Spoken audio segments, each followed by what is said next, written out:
Iš kur tos baimės atsiranda? Dalis baimių yra įgimtos. Kaip savisaugos instinktas jos mums reikalingos. Tai ant ko tie santykiai bus pastatyti, jeigu vyras nebesijaus vyriškas? Sako, man 42, aš esu viena, pinigų dafiga, gyvenu name, bet vakarais aš verkiu. O gėdinga turėti baimę? Baimė nereikia bijoti ir gėdytis. Pamatinė baimė yra mirties baimė. Kai supranti, kad tu nesi kūnas, esi siela, kuri niekada neišnyks. Tas laikas mano čia baigsis, nes to neišvengsi.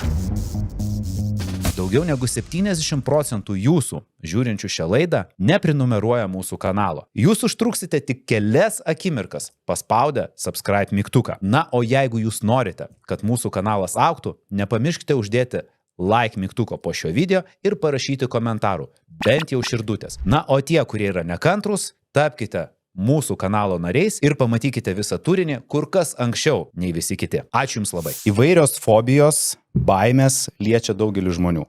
Amerikoje net 20% populiacijos turi nerimo sutrikimų dėl baimių. Įvairių fobijų turi apie 90% populiacijos. Tomai, norėčiau pradėti laidą nuo paprasto klausimo. Kuo skiriasi baimė ir fobija? Ar tai vienas ir tas pats? Kaip ašis yra baimė, silpna baimė, mano nuomonė, tai yra logiškai, kaip sakyt, suprasti, yra nerimas, ne? Silpnesnė baimė. O panika tai yra visai labai stipri. Okay, o pavyzdžiui, šleikštulys. Nu, tarkim, lyg ir vabzdžių bijo žmogus, bet gal jisai jų šlykštisi. Tai čia irgi jau galima įvardinti kaip baimę. Nu, galima. Šlykštu, nemalonu. Taip. Einam giliau, pasipriešinimas, iš kur jisai kyla. Bijau kažko, tikėtina, ne? Bijau prisiliest, paliesti į kas ten ir panašiai. Tai, tas šlykščiuosi. Tai... Taip. Na, o jeigu taip jau eitume iš pat pagrindų, iš kur tos baimės atsiranda? Kaip jos gimsta mumise? Kodėl vieni žmonės vienų dalykų bijo, kiti kitų dalykų bijo? Kodėl taip yra skirtinga ir individualu? Žiūrėk, jeigu kalbėti apie baimės, tai reiktų pradėti nuo to, kad baimės mes turim dalį baimių, jos yra įgimtos.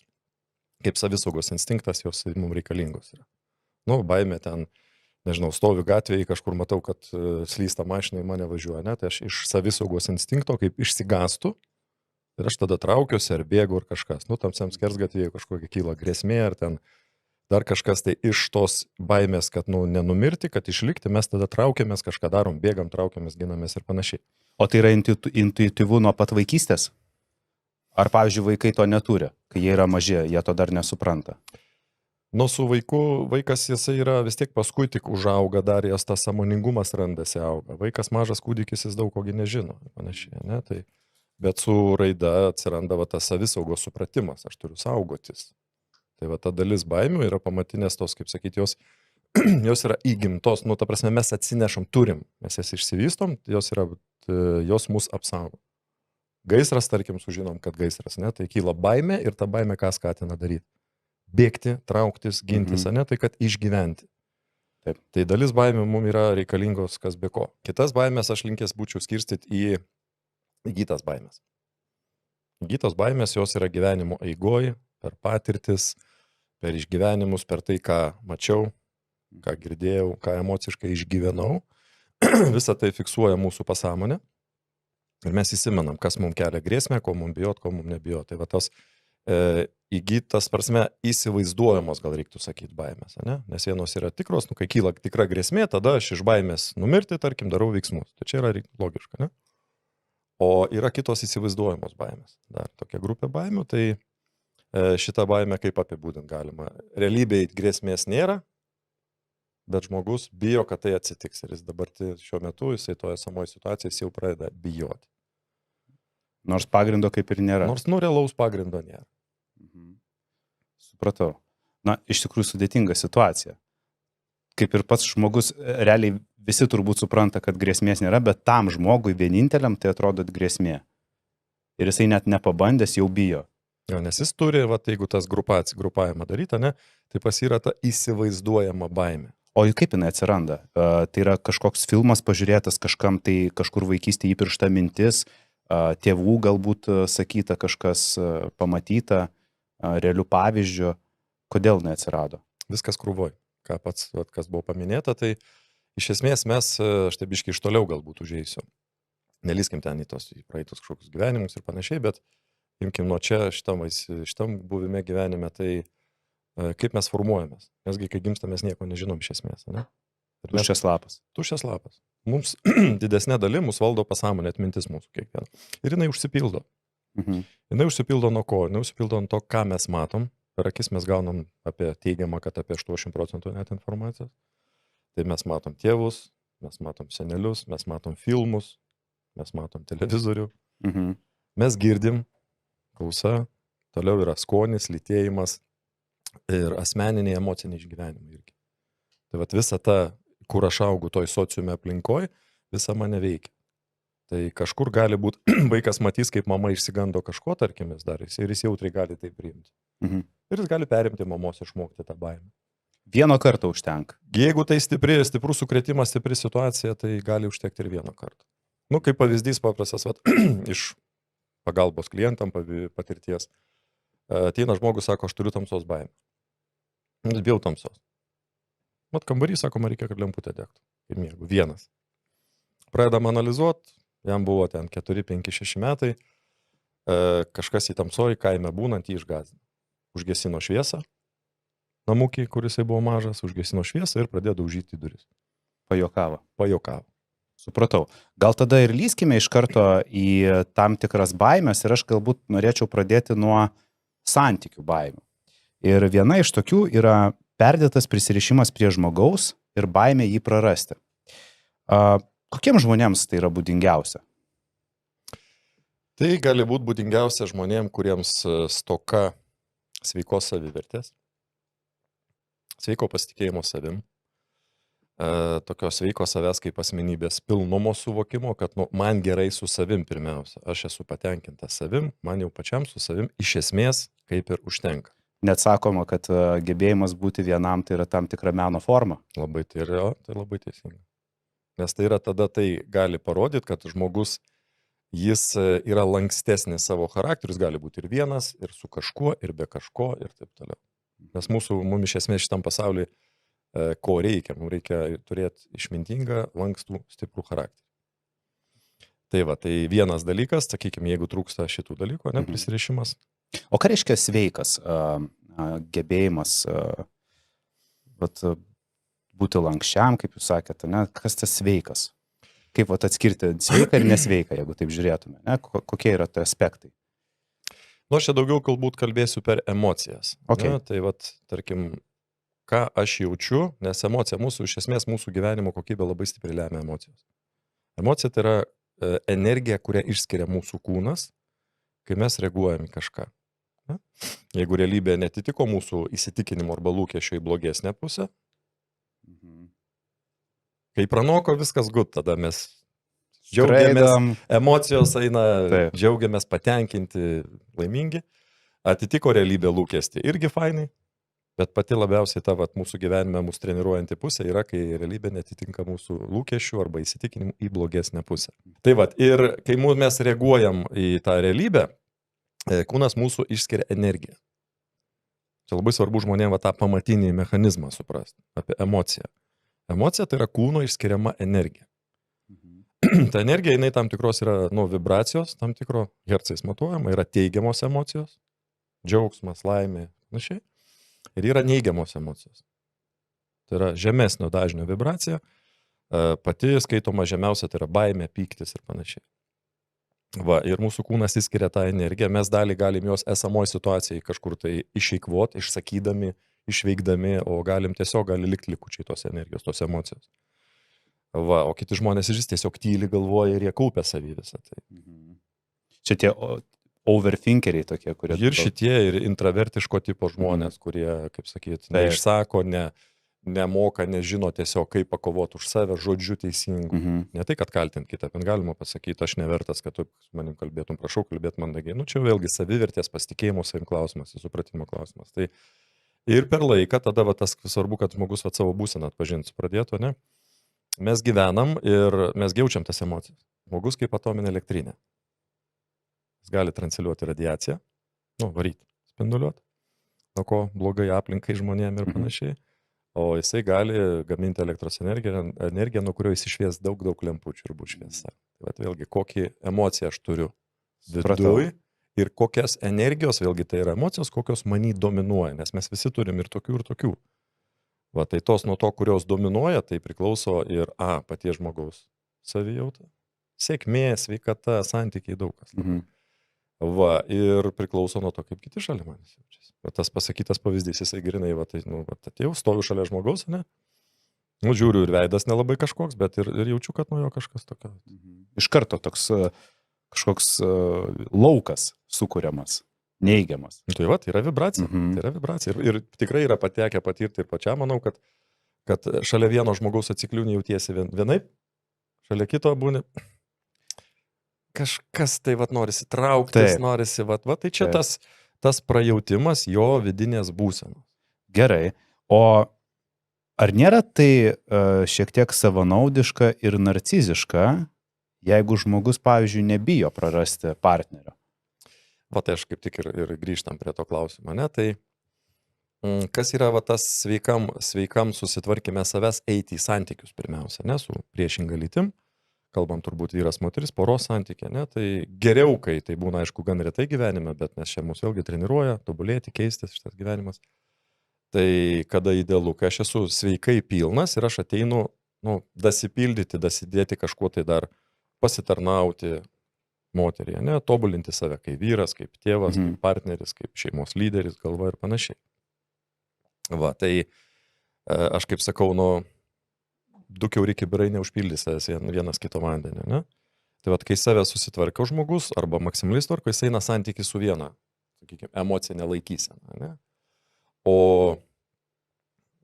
jeigu jisai, čia vėlgi, jeigu, nežinau, iš vyro, iš moters, bet aš pasakysiu bendrai, jeigu pa žmogų yra stoka va tų dalykų, ką paminėjau, savivertė, visa kita, jeigu, tarkim, pas jį iš santykių praeitį, šaknis yra tėvai, santykis su tėvu ir su mama.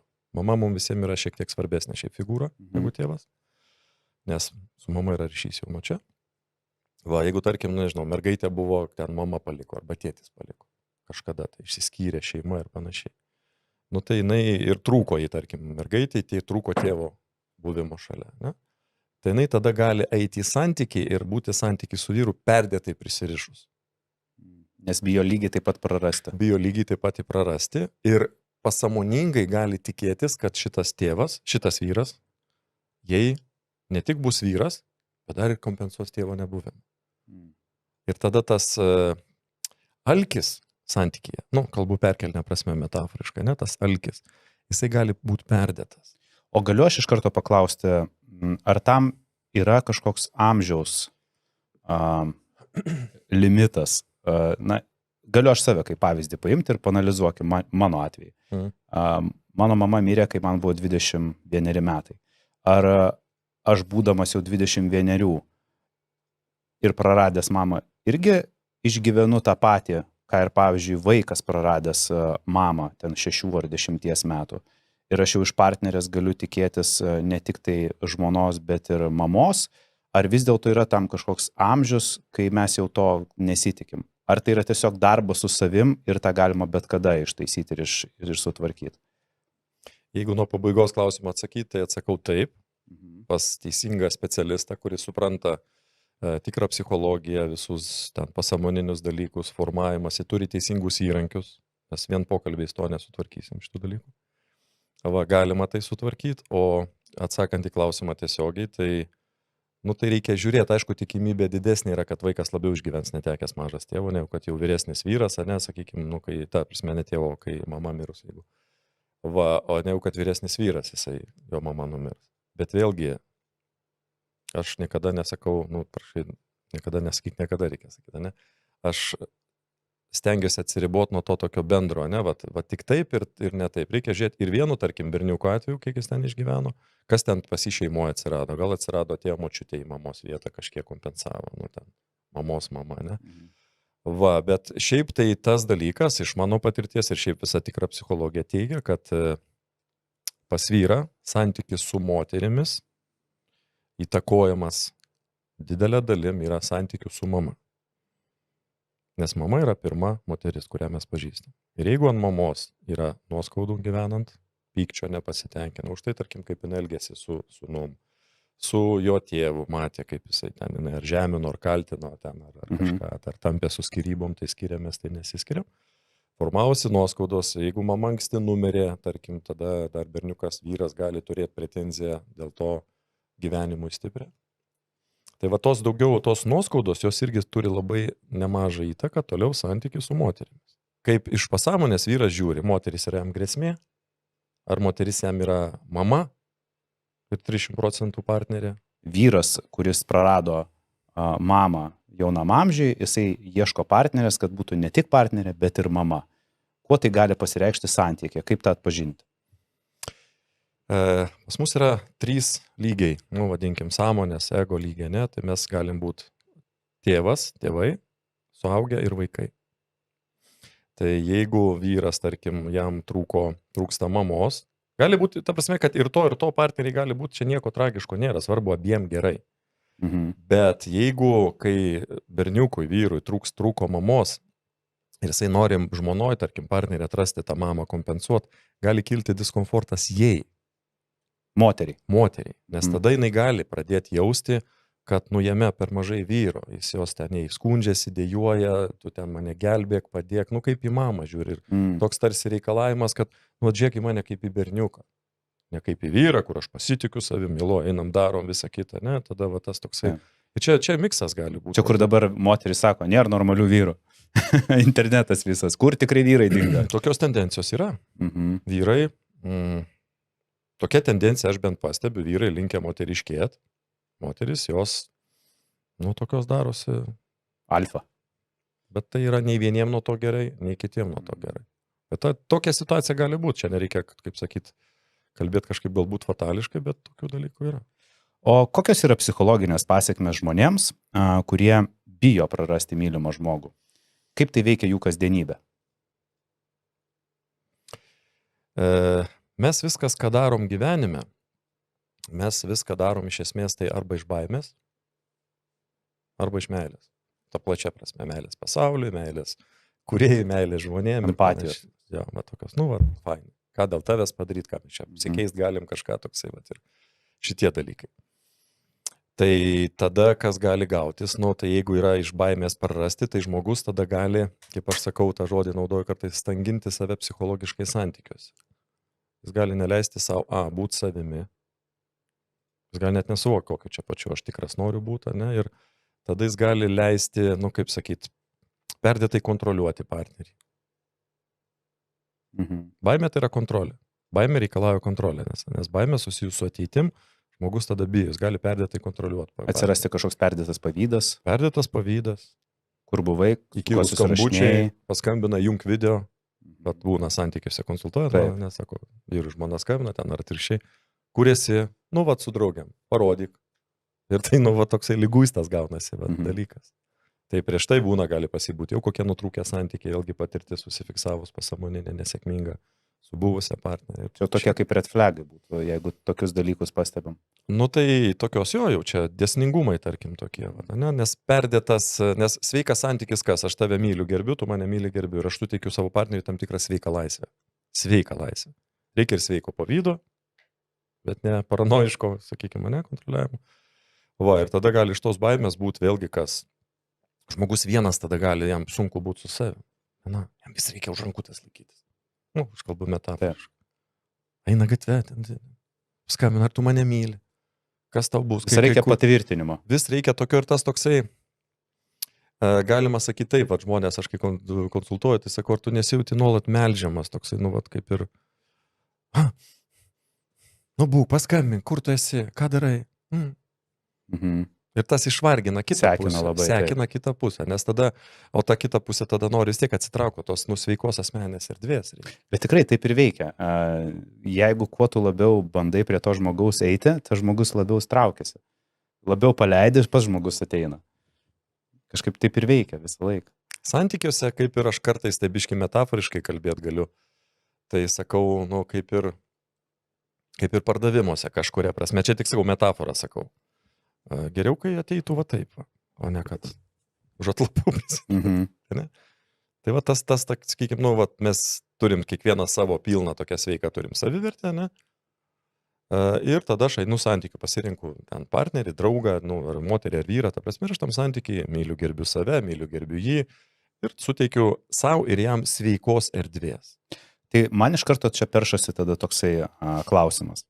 Kokius galėtumėt praktinius metodus galbūt išvardinti, kurie galėtų padėti žmonėms susikurti tą tokią savivertę, ypač, pavyzdžiui, jeigu žmogus tikrai išsiskyrė ir žinot, dažniausiai taip ir būna, kad išsiskiria ir iš tos vienatvės negalėjimo būti vienam jau griebė bet kokį partnerį. Patys savęs nesusitvarkė. Ir kokius metodus naudoti, kad nebijoti prarasti partnerį ir būti tam sveikam santykiui. Tarkim, jeigu vyrui nesiseka santykiai su moterimis. Tai reikia suprasti, kad jis yra vyro, dūšia vyro kūne, ne? Ir jo patirtis išmokimas, kokiu vyru būti, formavosi nuo pat jo gimimo, matant tėvo pavyzdį ir patiriant emocinį išgyvenimą su tėvu, kaip su pirmu vyru, ir matant mamą ir patiriant emocinius išgyvenimus su mama. Tai ten jau šaknys yra.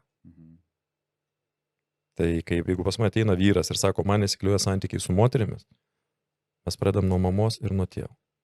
Ir ne nuo kalbėjimo apie tai, o nuo išsivalymo nuoskaudų, emocinių blokų ir panašiai. Vienas iš paprastų įrankių tai yra, aš tai vadinu 5 taškų nusilenkimai.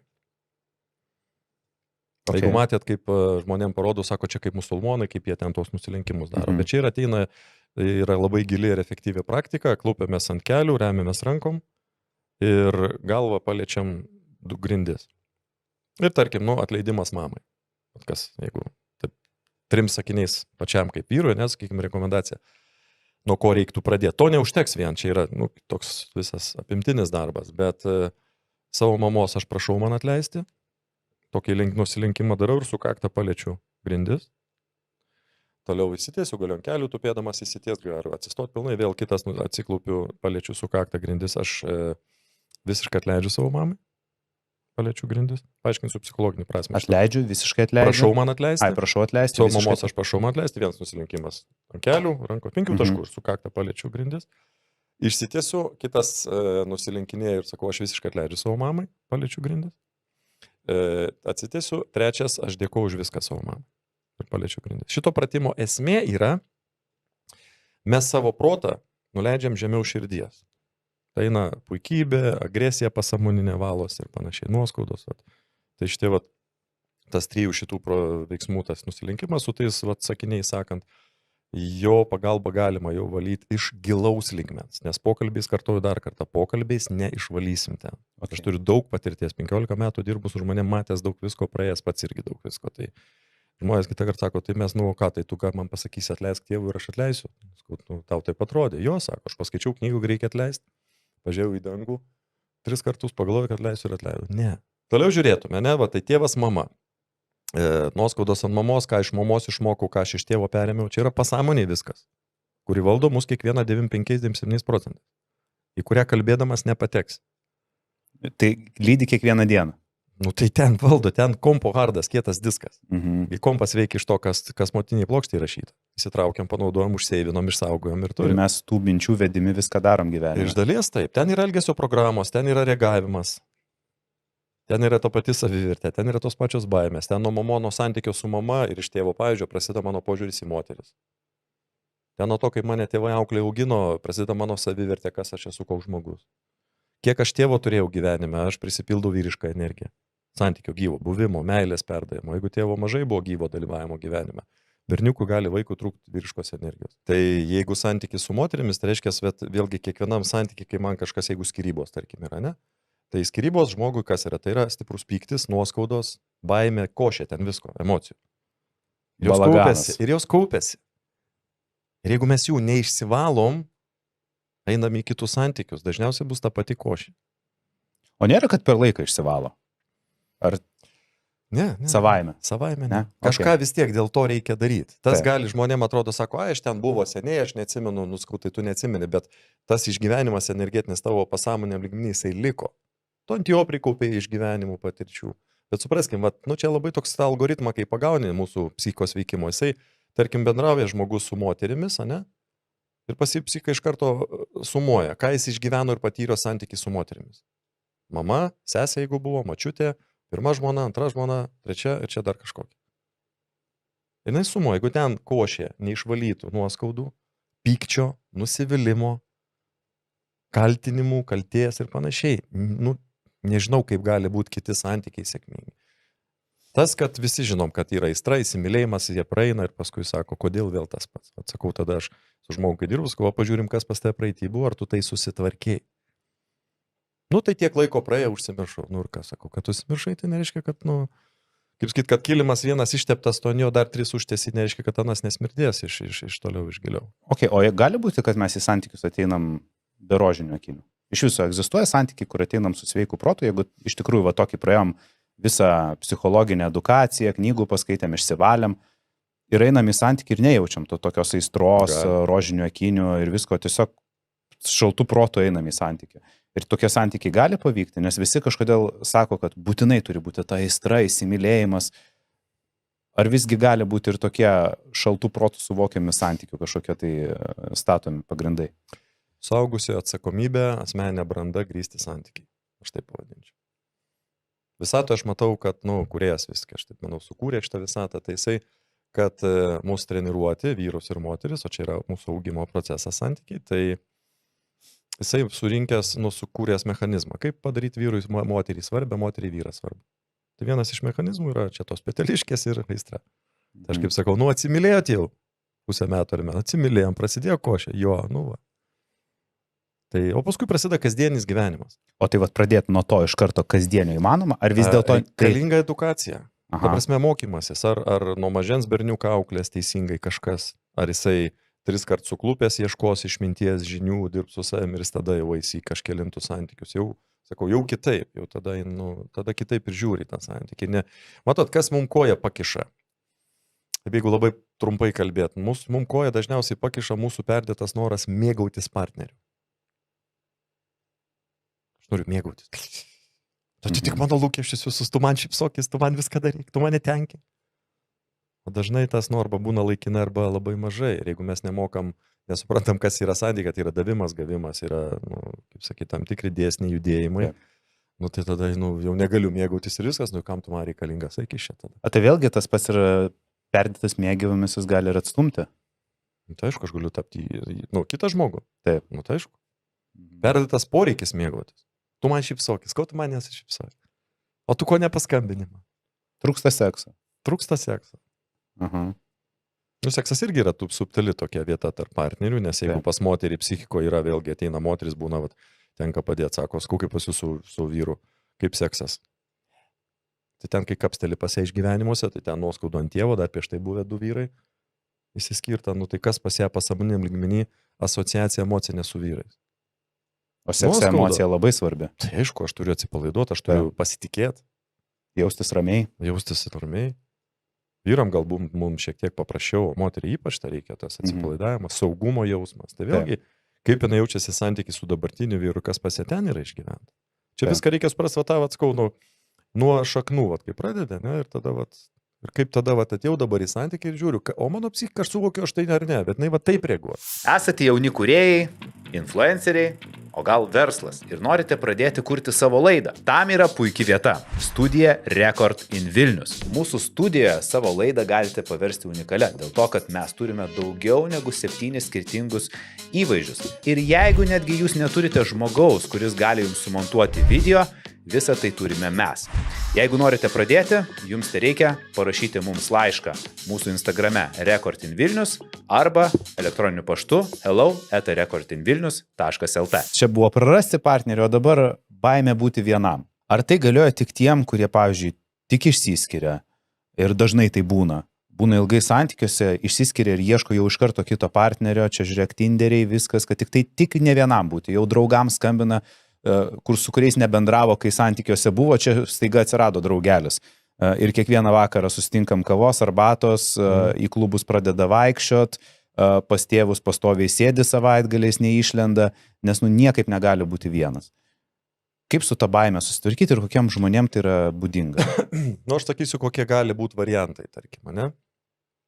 Tai čia gali būti ir, po santykių, tai logiška, žmogus, jisai santykiai būdamas, jisai buvo prisirišęs, turėjo partnerį, pasišnekėti, su kuo bendrauti, ir jam dabar staiga čekšt ir jo neliko. Kaip mirtis. Nu, artimo žmogaus mirtis realiai. Viskas, jo nėra šalia. Ir kaip taip empatiškai įsijautus į tą žmogaus būseną, ne, jam tuštuma, jam skardis, jam duobė. Ir tada, aišku, kad paties įvardinta, ne, tada kas po ranka. Valgyt noriu, ne tai, kad paieškočiau sveikesnio maisto, einu ir ten. Greitą maistą. Greitai ir prišnioju, nežiūriu paskui, kodėl man blogai jaučiuosi. Aha, geras palyginimas. Tai va, bet čia vėlgi lengva mums pakomentuoti, bet žmogui tai jisai tuo metu iš vienos pusės taip jaučiasi. Jeigu kaip vyras yra, ne, vyras gyvena, berniukas, ir jį mažą vaikystėj, jam trūko mamos. Mama daug dirbo, jis jautėsi mamos paliktas. Arba mama skyrė su tėvu ir jisai gyveno su tėvu, jam trūko mamos. Koks pasąmoninis poreikis bus į artumą svarbaus žmogaus. Jis gali būti užaukštintas. Jis gali būti ne jam ta vienatvė, kuris tarkim, būdamas, o čia viską pasąmonė atsimena. Bet čia dėl to, kad būtent mamos, net tos moteriškos šilumos trūksta. Nes vyrai dažniausiai būna su sūnumis tokie šaltesni. Tu vyrus ar ne? Aš čia dabar sakau, kaip vyru, jeigu moteris paliko. Taip. Nes paprasta, čia logiškai pradedam gilintis, net supraskim, mes pradedam pažinti pasaulyje su moterimis nuo pažinties su mama. Tai yra moteriška energija, visas pas mus vyriška, moteriška energija, ne? O pažinti su vyriškumu, su vyriška energija tėvas, jeigu jis buvo. Bet vėlgi, vienas dalykas yra turėti tėvą, kaip sakyt, tėvai susitokė. Statistiškai. Statistiškai. Gyvenau su tėvais, tėvas vedė buvo, sakyta. Kitas dalykas, kiek tam, vėlgi pas mus mažai kur mokoma, kaip sakyt, šiuo metu, nes aš susiliečiu, susiduriu su tą problemą, neretai, tai tiesiog tėvai nežino, kaip auklėt vaiką. Kad meilė tai yra buvimas kartu, leidimas laiko, čia ir dabar dėmesys, kažkokia, tam tikras savo kasdienybėj laike dalykas duotas. Taip. O kaip moteris, jeigu jas palieka vyrai? O jeigu jas palieka vyrai, tai gali būti, arba, kaip sakyti, jeigu vėlgi ant tėvų guldyti kažką, tai biskė, ne, iš tos pusės, tai jeigu jau palieka, gerai, pasakysiu taip. Klausimas, koks jos buvo vyras ir kokia jinai buvo moteris. Jeigu moteris pradeda vyrą menkinti, kaltinti, šaipytis, įžeidinėti, vyras, pas kurį yra sveikesnė savivertė, kuris tvirtesnis, jisai ją pradžiai statys į vietą, jeigu suvok, kad reikia atstovėti savo poziciją, statys į vietą, reiškia, jisai kalbės iš suaugusio pozicijos. Prašau, nustok manipuliuoti manimi per kaltę. Aš nesu vertas. Jeigu tu kažko nori, tai dėl ko mane apkaltinai, tu išsakyk kaip suaugus moteris, ne kaip maža mergaitė. Tai tarkim, tu man niekada nenupirki gėlių. Tai paprašyk, norėčiau gauti iš tavęs gėlių. Čia tas vėlgi, ne, kalbėjimas visas. Tai vėlgi, ką jinai iš mamos išmoko, kodėl jie vyras paliko, reikia žiūrėti konkrečioje situacijoje. Jeigu vyras paliko, numeta vyrą, būna palieka vyras. O ką reiškia numeta ir palieka? Tai vėlgi, mes einam kartu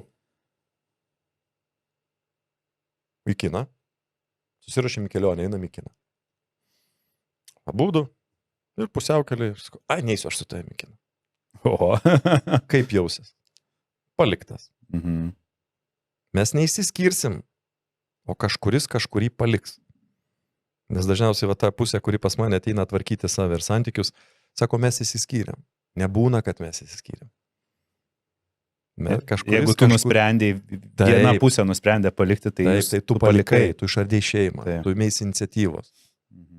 Logiška. Jeigu aš sakysiu, neįsiu į kiną, aš numesiu. Jeigu pats sakysi, man neinu nafik su tavim, nenoriu niekur eiti, aš jausiuos paliktas. Tai santykios yra šitas dalykas. Tai esmė vėlgi tas santykis moters požiūris į vyrą. Jeigu jinai linkus vyrą gerbti, supranta, ką reiškia moteriškai būti santykiuose. Ką jinai matė iš mamos, pavyzdžiui, iš visos giminės moterys, kokios buvo, tarkime, ne? Kaip jinai žiūri į vyrą. Iš kitos pusės, kokį jinai vyrą prisitraukia.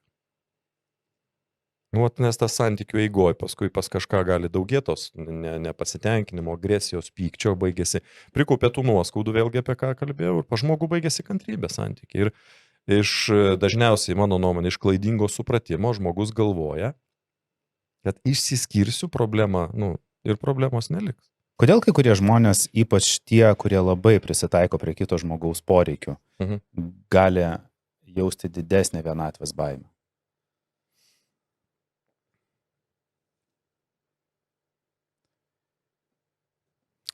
čia yra, sakyčiau, savęs, tai už to ir stovi baimė. Aš bijau likti vienas, tada aš labiau girdžiu ir realizuoju santykį ne save, o save numenkinu savo poreikius, ne?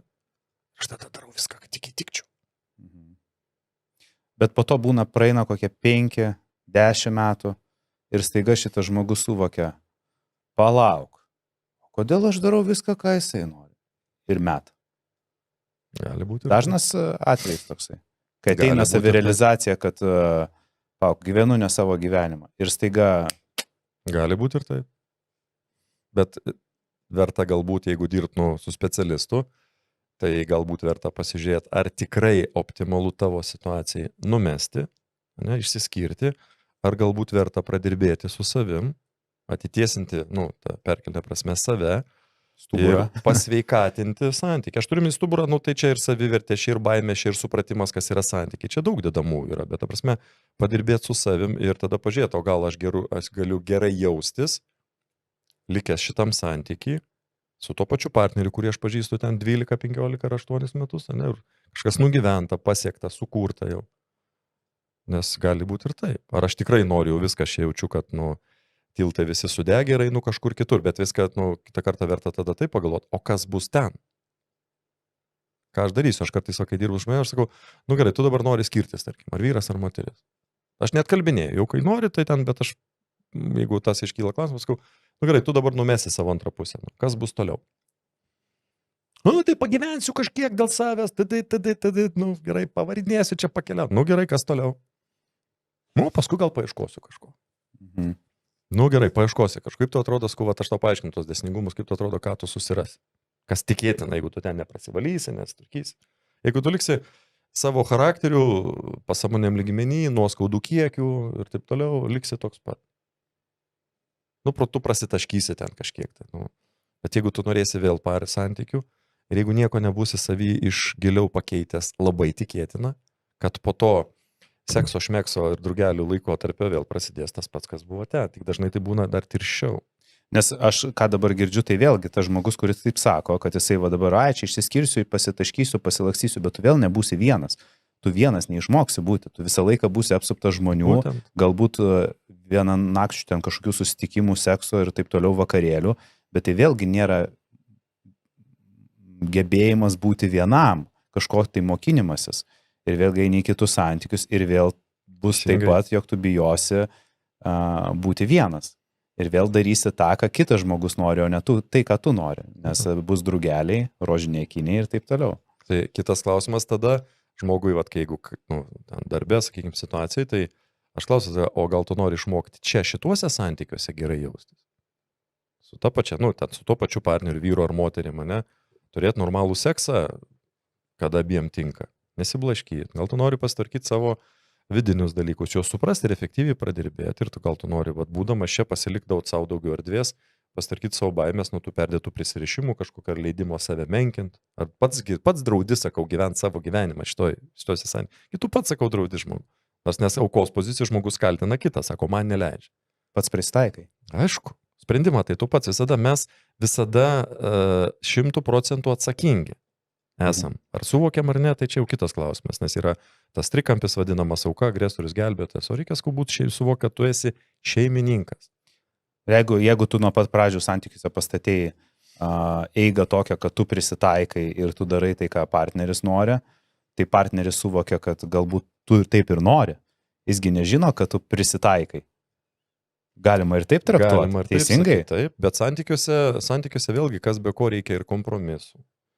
Reikia ir pagarbos, reikia išmintingai nusileisti. Tai čia yra tie sveiki santykiai, apie kuriuos jūs kalbėjote. Bet aš man mintis tokia dar, kad norisi pasakyti, kad supraskim, mes gyvenam šitoj žemėje, pasaulis, ne šitas, kur mes gimstam kūnuose, ne, ir mes santykiai mūsų yra kaip mūsų augimo sritis, arba degradacijos, arba augimo.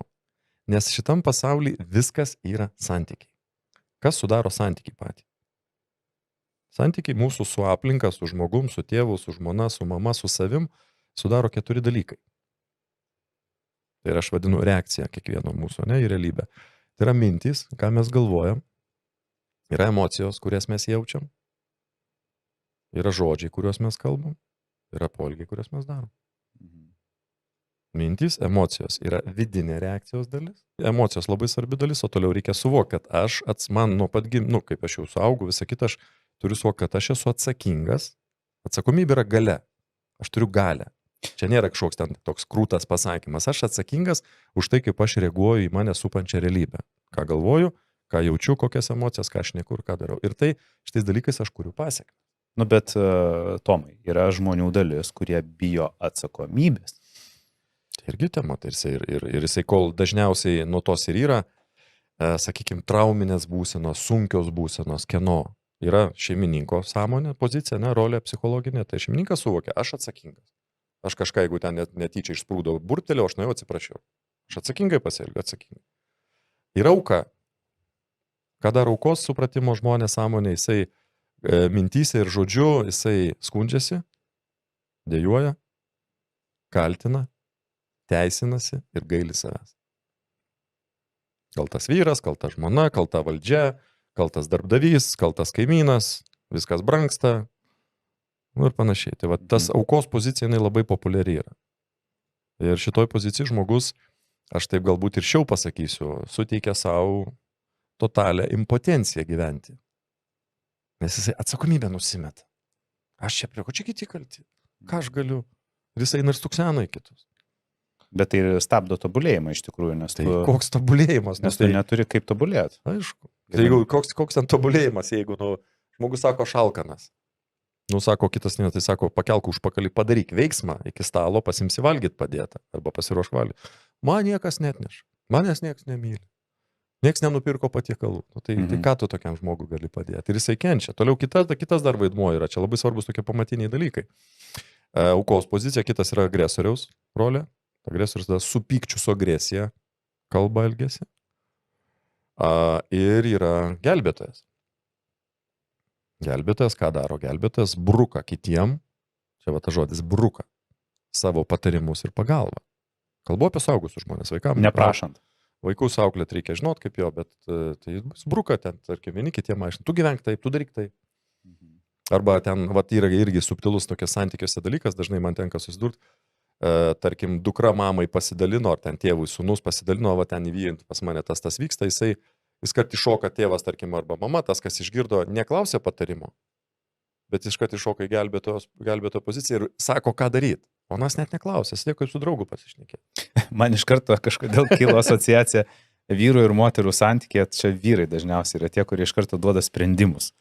Moteris dažniausiai ateina išsipasakot, o vyrai iš karto gelbėt. Tu daryk taip ir taip ir taip. Jinai 100 metų nenorėjo net žinot, kaip daryti. Tai tiesiog norėjo pasiskūsti, išsipasakot, kad jie palengvėtų ir nueit. O vyras dažniausiai tas, kuris iš karto, aš tau duosiu sprendimą.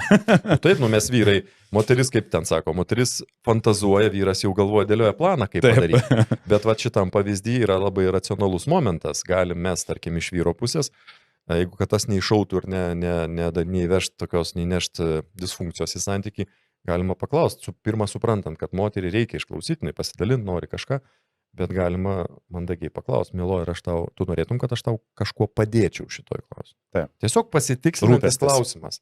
Ar norėtum, kad aš tai išklausyčiau, ar kad padėčiau, arba tiesiog nesakyt, kad aš norėtum, kad išklausyčiau, bet kad tau reikia gal pagalbą šitais aspektais. Ne, baigtų čia, va čia tas vyko, jinai toliau, išsipasakot, viskas okei. Tai vyras gali iš savo atsakomybės sakyti, bet jeigu tau reiks pagalbos, sakyk, gerai. Ir jisai čia ir dabar jis nebruks kažko, neprimetinės, nevers žmogaus eiti į tualetą tada, kai jis visai nenori eiti į tualetą. Moterys dažnu atveju neina į gilesnius santykius, jos naudoja programėlės, eina į pasimatymus, jas užkalbina gatvėje, jos sutinka susitikti. Jos tik mato, kad jau eina kažkas rimčiau, jos iš karto atsitraukia. Ir bijo eiti į gilesnius santykius. Kaip jiems tai pakeisti? Atsakysiu pavyzdžių, labai išsamiu. Moteris, 30 kelių metų, bendrauja, gyvena kartu ne vieni metai su vaikinu, bet jie nesusituokia. Jie kartu gyvena ir vaikinas jai pasiūlė ištekėti. Jinai pati to, nes vis tiek santuoka jau yra, jau ne lagaminų režimas, kaip sakyti, ne santuoka yra atsakomybės daugiau prisiėmimas vyras už moterį, moteris pasitikė ir eina leidžiasi globojama kažkuria prasme vyriško vyro jau kalbėti, ne? ne tų, sakykime, nesveikų, kur ten vaiką veda moteris. Tai jie gyveno ir vyras jį pasipiršo ir jinai pati to nesuvokdama, jį paliko ir nuo jo pabėgo. Jisai pasipiršo, jie prieš tai ten, aš nežinau, 3, 4, 5 metus gyveno kartu. Po vienu stogu, vienuose namuose. Ir per klientus, iš lūpų į lūpas, per rekomendaciją žmonių, 60% ateina. Tai kažkas ten iš mano klientų rekomendavo, atėjo pas mane, mes praanalizavom jos šaknis, viskas, kodėl pas ją tas visas taip įvyko. Jos tėvas, kai jinai buvo maža, paliko ją su mama. O kol tėvai gyveno santuokoj, tai buvo daug konfliktų pas tėvus. Ir negirdėjo frazes, buvo ten šūdas tas vedybinis gyvenimas, čia kam aš tave iš tavęs tiekėjau, kam aš tave vedžiau, ir finalė gavos taip, kad tėvas išėjo pas kitą ir paliko ją su mama. Kas pas ją pasąmonėje, kokia asociacija užsifiksavo su santuokiniu gyvenimu? Vedybos yra blogis. Šūdas, taip. Skausmas, kančia ir taip toliau. Ir vatinai, kol gyveno su tuo biču kartu, viskas buvo gan neblogai. Tik jis jį pasiūlė rimtai jau ištekėt, iš pasąmonės kas išlindo? Grėsmė, bėk. Jinai pabėgo.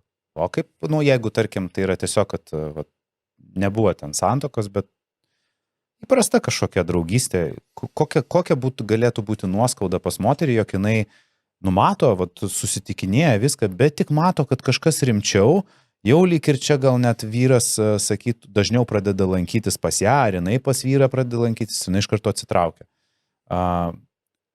Kad ir ta minimali tokia baimė. Kaip su jie susidoroti? Gal yra kažkokie keli tokie paprastesni būdai, kuriuos galėtum rekomenduoti? Nuo ko bent jau pradėti?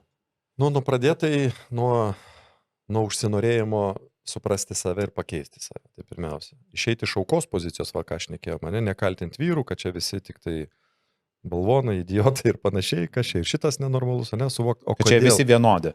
Čia yra tai toks vienas klaidingiausių pasakymų. Visi vienodi, arba vyrai sako, visos jos tokios. Aš tada klausiu, tai kiek tu vyrų pažįsti, moters? Kiek, tu realiai pažįsti vyrų? 20, 30, pakapstysi 50, ir tu sakai visi?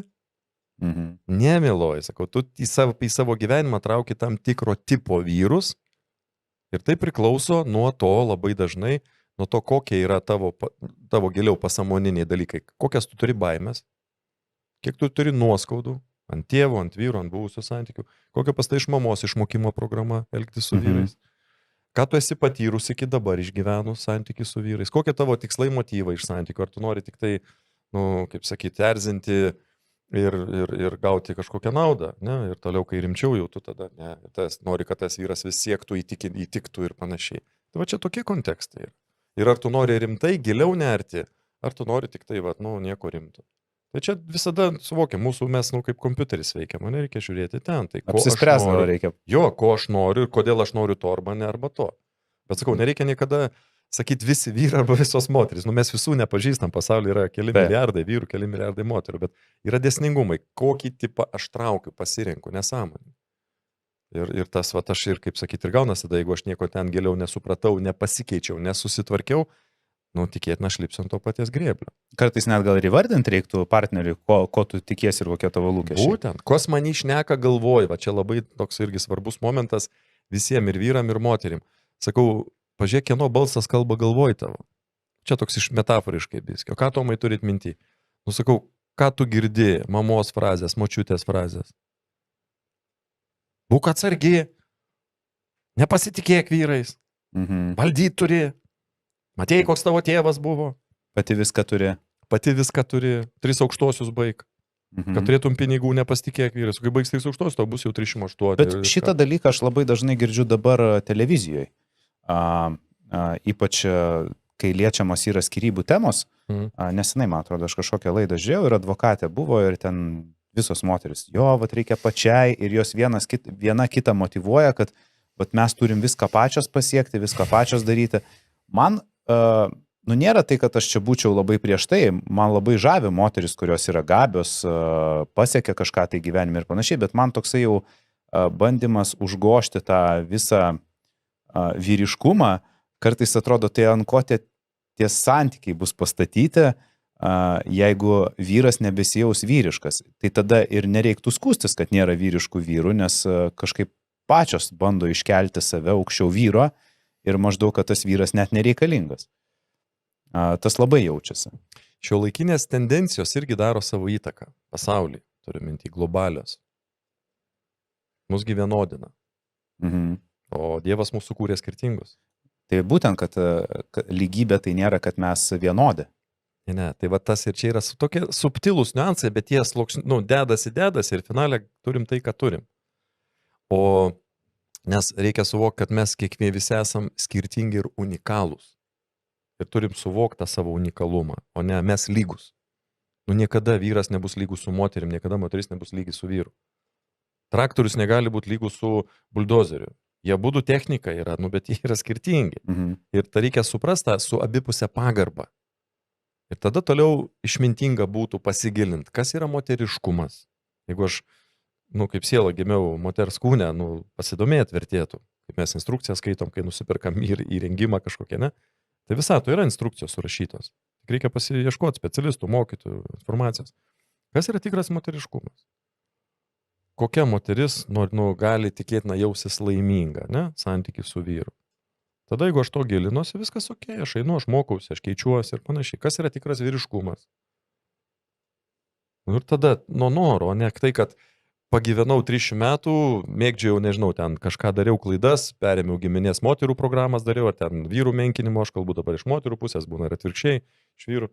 Man nepasisekė, reikit visi susioti ir atsiprašant, aš čia dabar viena gyvensiu. Bet, pabaigiant, sakykim, tai iš patirties vėlgi klientės.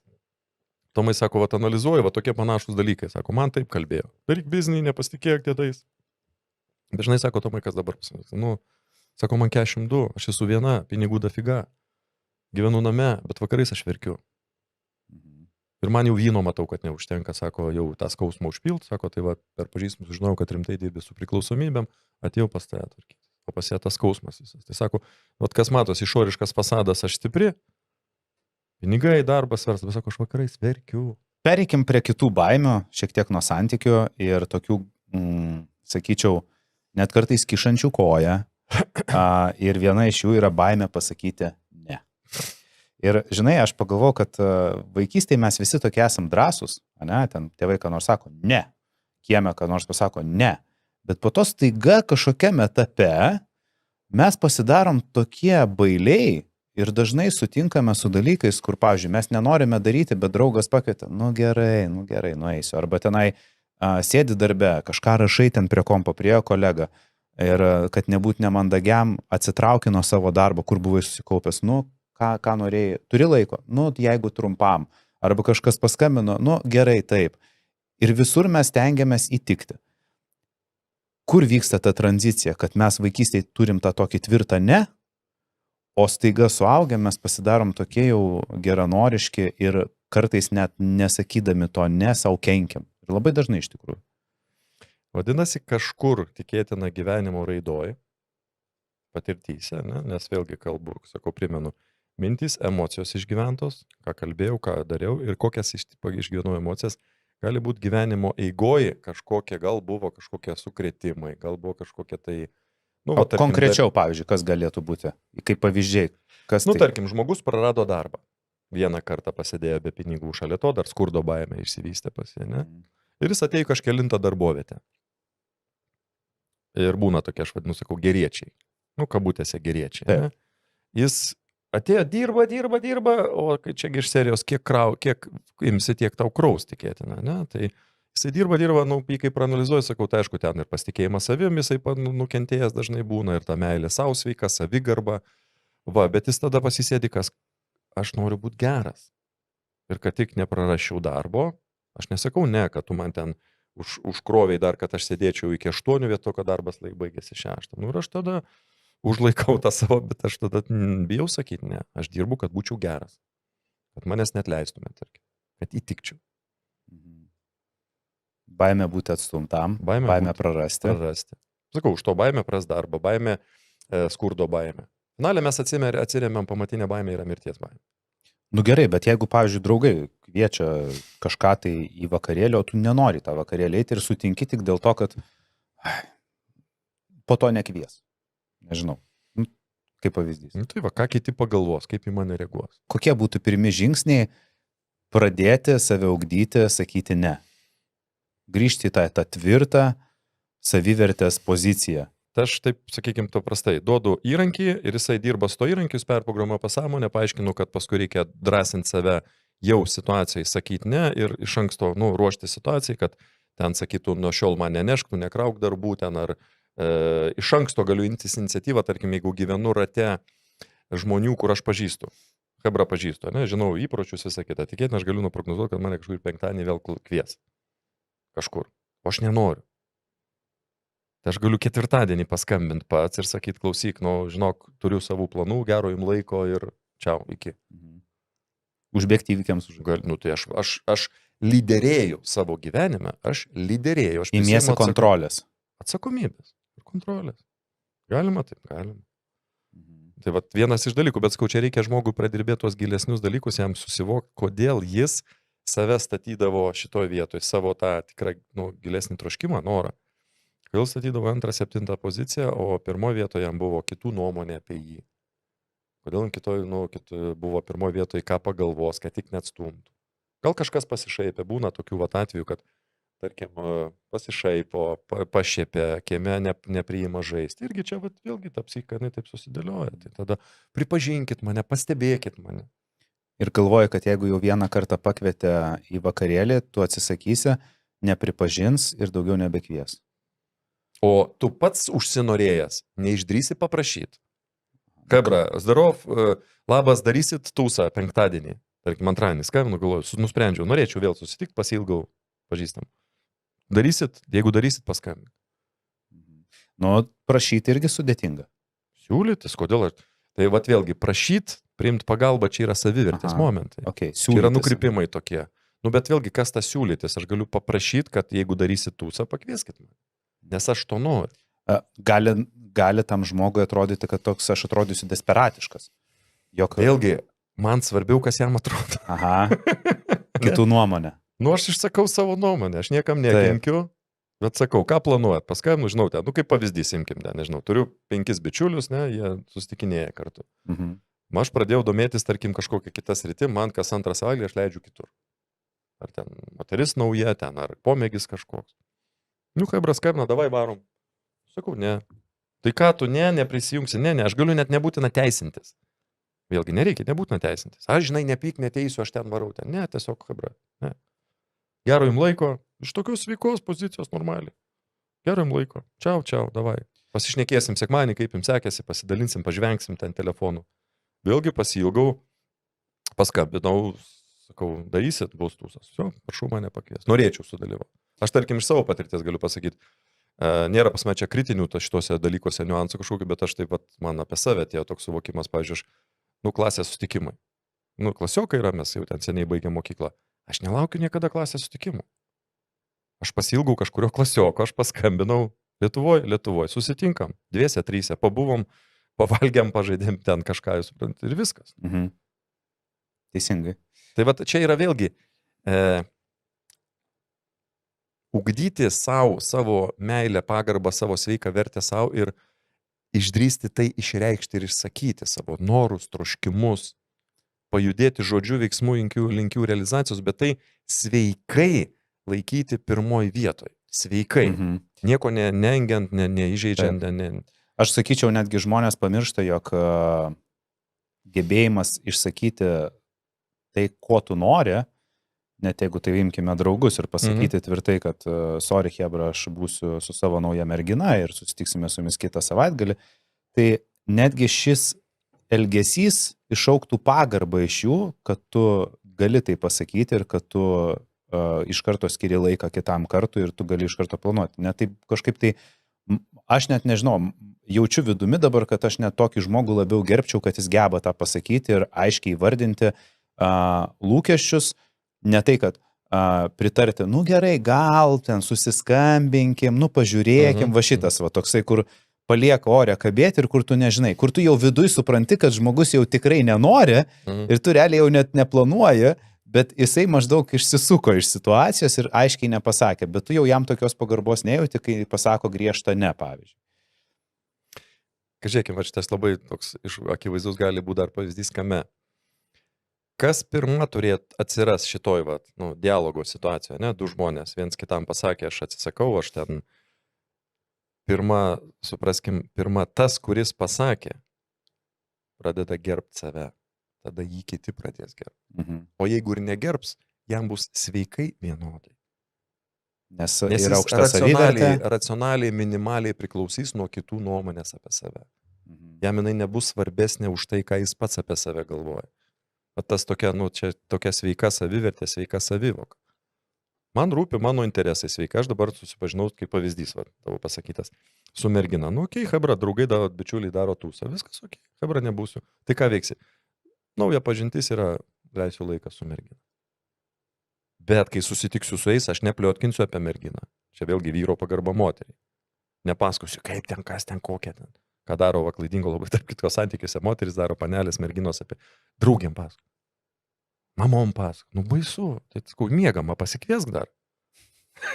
Su žvake pastovėt. Jo, pastovėt. Nereiks pasakot, parodysi viską. Bet čia yra vėlgi nepagarba tada, tarkim, ne, jeigu moteris, mergina atskleidžia intimius asmeniškus dalykus ir santykius su vyru, su toktiniu ar draugu, draugiam, apšneka ten, mamom ten būna, paskui pusė giminės būna patarinėjai. Viso su savo klaidingo programu.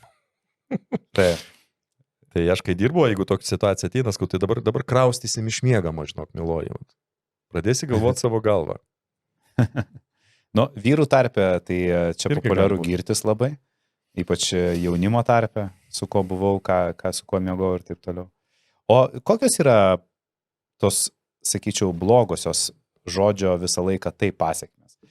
Čia yra dvi pusės. Viena sakys, bet tai sakydamas taip, viskam, aš atveriu savo galimybės, aš gal mane kviečia į vakarėlį, aš nenoriu, bet jei pasakysiu taip, gal ten su kažkuo susipažinsiu, jeigu aš man darbe pasiūlys projektą, aš matau, kad aš nespėju, bet galbūt tai man atneš naujų pažinčių ir aš uždirbsiu pinigų. Viena iš kokių priežasčių aš įsigryninu, tai yra visiškas perdegimas. Kai tu savo energijos tiek visur skiri, kad po to tiesiog pats su savim nebesusitvarkai. Ir tada prasideda problemos. Kokios dar galėtų būti pasiekmes to perdėto žodžio, taip kaip iš Jimo Carrey filmo, kuriam viskam sakyk taip. Jo, filmas filmu, viskas okei, bet ir gyvenimas yra gyvenimas. Ir aš taip čia atsakyčiau tau iš tą tokį dalyką, tai svarbu turėti savo tikslus, savo vertybės, savo suvokimą, įsivaizdavimą, kokį gyvenimą aš norėčiau gyventi. Tada, kai aš ant šitų dalykų atsispirsiu, tada man bus, aš tada suvoksiu, kad nuėjęs į vakarėlį, tarkim, ne? Bet aš turiu tikslą. Tarkim, nežinau, ten per metus numesti 10 kg sulėknėti. Ir gal aš tą laiką galėčiau skirti kažkam iš tos serijos. Reikia leisti per savo tikslų, vertybių, norų prizmę. Nes apie taip, tai aš atsakyčiau paprastai, svarbu išmokti vidumi viskam sakyti taip. Su vidinė ramybė priimti tai, kas vyksta išoriai. Ta emociniam lygmenį. Kuo rečiau arba kuo trumpiau supykti, susierzinti ir taip toliau. Tai viduj, tas yra, terapija yra tokia savoka vidumi priimti. Išmokti vidumi sakyti taip. Tai reiškia, aš emociškai išlieku ramus. O išoriškai reikia būti adekvačiam. Išoriškai žodžiais poelgis reikia būti adekvačiam. Ir čia dar galim paliesti tą tokį, kur nekartą tu sakei ir įvardinai baimę, ką kiti pagalvos. Šita baimė, aš nežinau, man tai iš karto peršasi, čia aišku ir tu sakysi, iš karto grįžtam į vaikystę. Nebūtinai, bet iš tikrųjų taip ir yra, nes, pavyzdžiui, ten, tu kaip esi vaikas, tu kažką nori daryti tenai, kad ir kažką garsiau pasakai, ar ten juoktis, tyliau, ką kiti pagalvos. Nedaryk taip negalima, nes ką kiti pagalvos. Kas, tėvas, mama sako? Taip, tėvai, aš nežinau, aš čia tiesiog... Auklėtoja, mokykla. Gali būti, taip, auklė.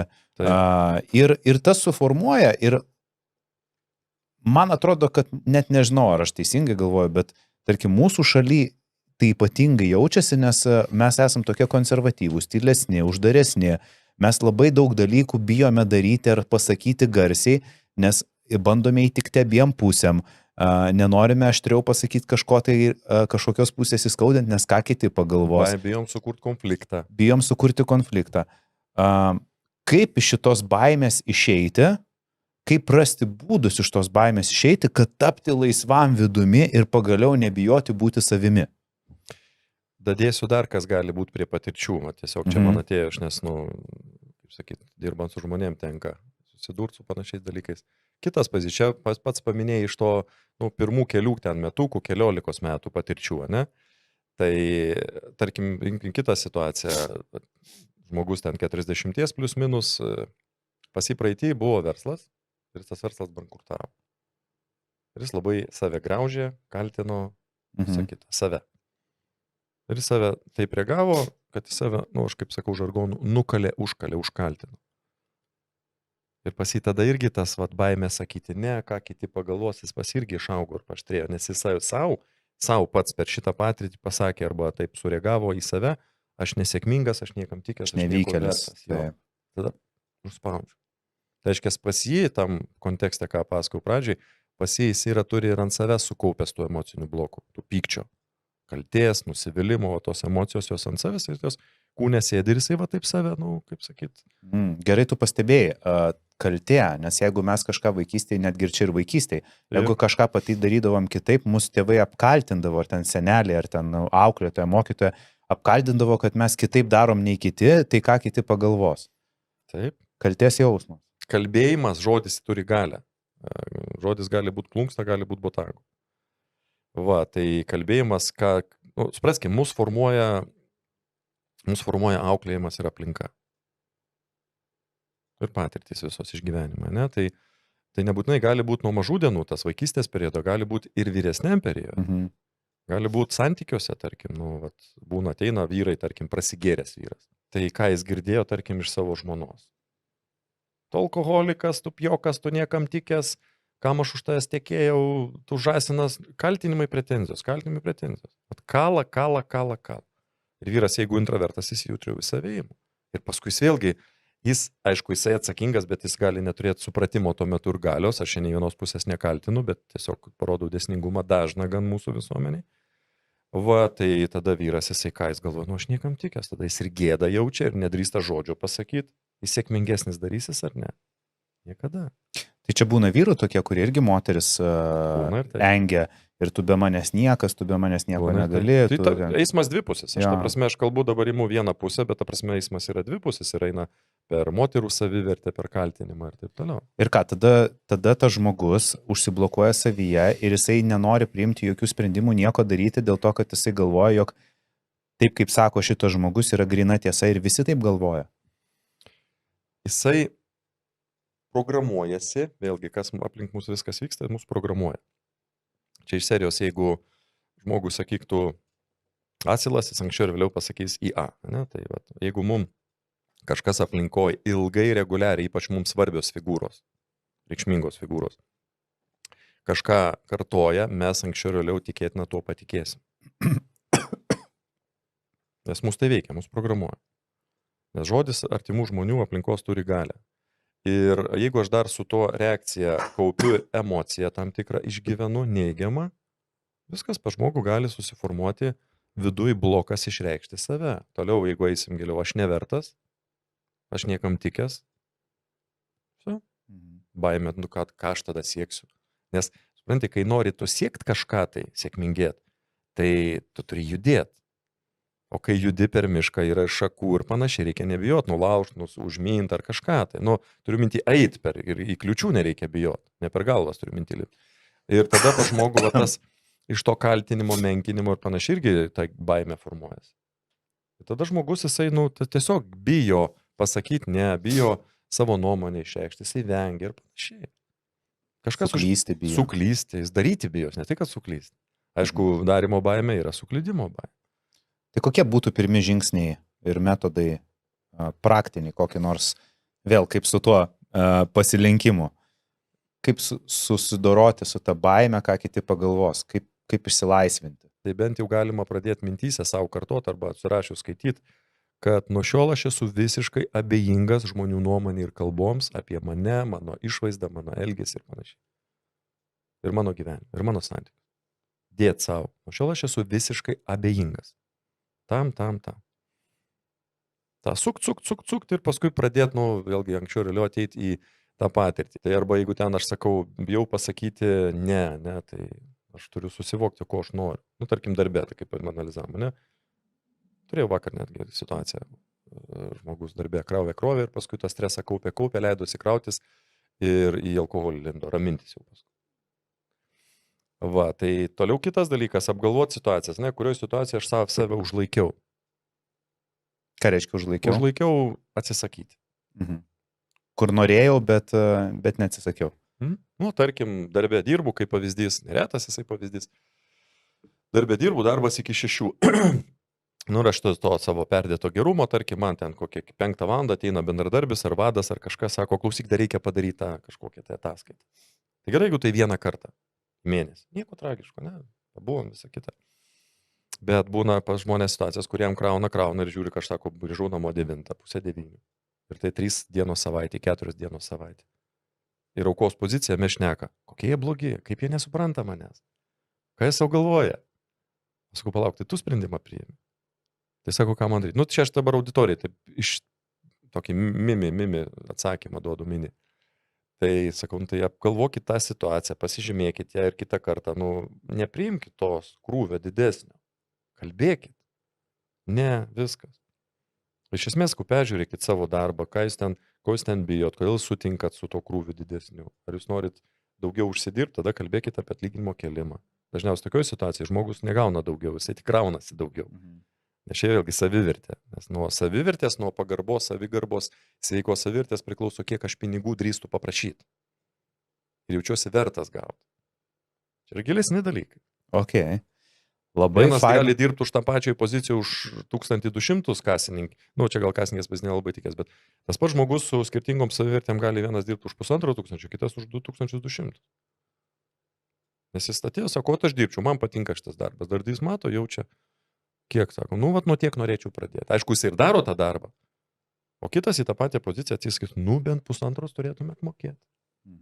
Savivertės klausimas. Čia irgi savivertės klausimas. Labai nerit. Aišku, ten yra paskui kiti, nes ir su pinigai santykis pasąmoninis yra išgyvenimai. Aš labai noriu šitą paliesti.